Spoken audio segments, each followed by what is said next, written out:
Hey everyone, and welcome back. In this section, we're going to be talking about organizing our code and installing external packages. Overall, our code is read way more times than it's ever run, which means we want our code to be easily read and easily debugged. Otherwise, it's going to be a lot of pain for you and anyone that you share your code with. It's also a really good idea to have your code tell a story. And what that means is to put your code in a logical order. So, read your data, analyze your data, plot your data. And keeping to sort of structures like that help you know what's happening if you ever have to come back to your code, and helps anyone that has to use your code know exactly what to expect. Each cell in Colab can help with that if you break up those different structures as a different cell. Instead of having them all in one cell, you can really keep that organization going.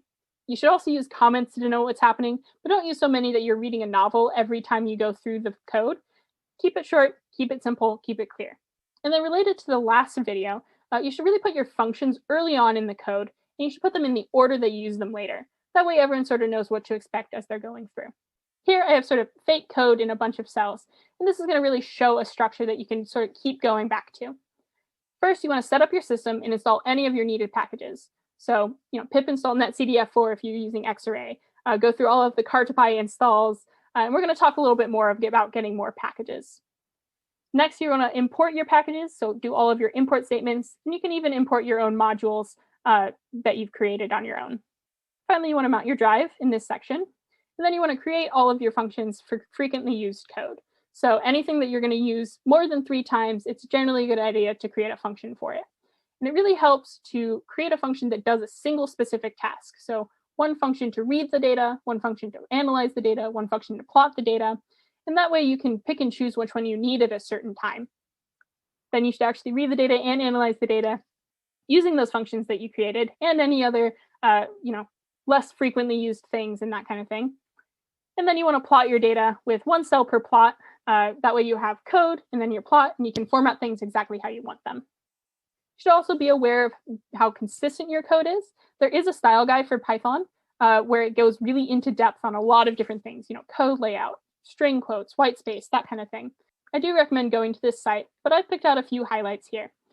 For blank lines, you want to surround your top level functions with 2 blank lines, right? You want 2 blank lines there.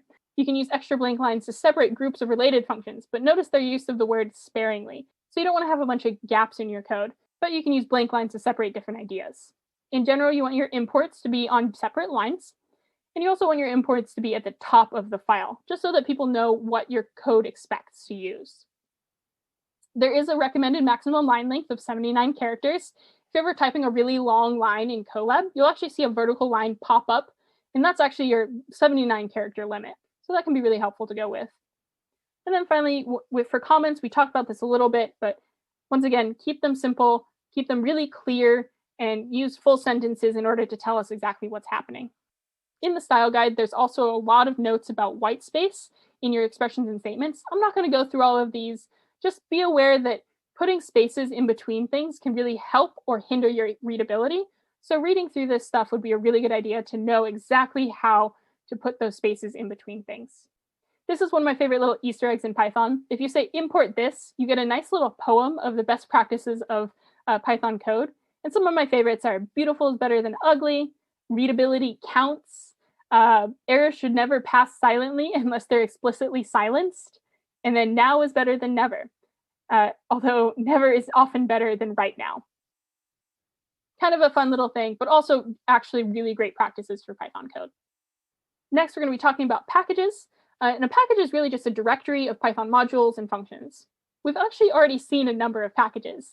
Every time we're doing an import statement, we're using the modules in a package, right? So we're saying import this package, and then we can use those modules. There are a number of useful Python packages for oceanography.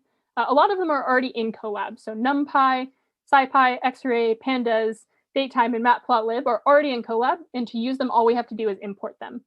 But there are a few that are not in Colab. So there's netcdf4, car2py, CMOcean, which is just really nice color maps for oceanography, and then gibbsseawater, which gives us the equation of state for a lot of oceanographic variables.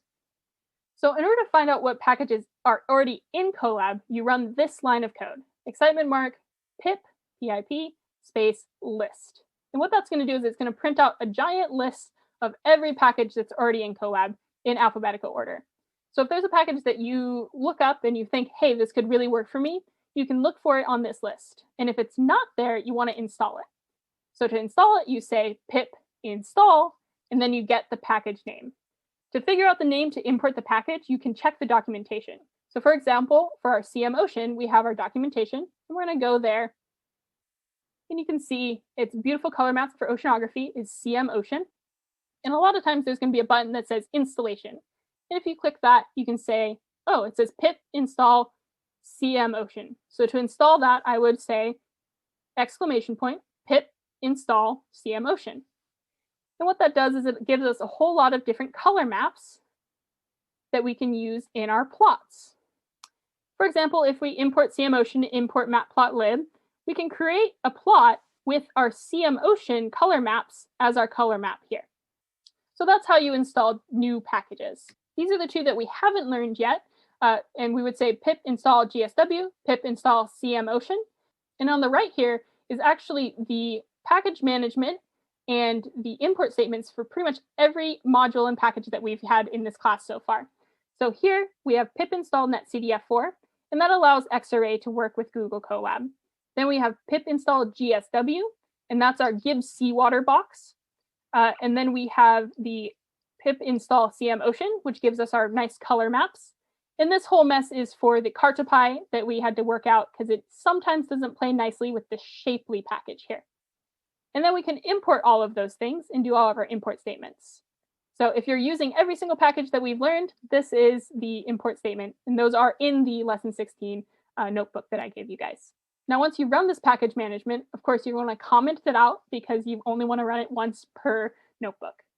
Now, you can find out what modules and functions are in a package using the dir function. So here we have dir of the package name.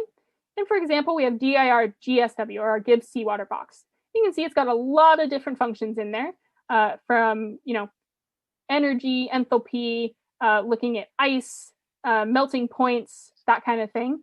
And for example, we have sigma naught, right? And that's going to be a specific function that we can use. Now, you can also find out more information on specific functions by going to the documentation and looking at what it says, or you can use the question mark, right?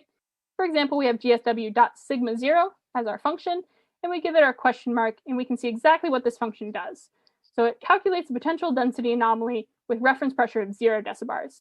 And it gives us the parameters that our function uses, so absolute salinity and conservative temperature, and it gives us what it returns, the array of potential density. So that is it for this section. Next, we're going to be talking about stream formatting.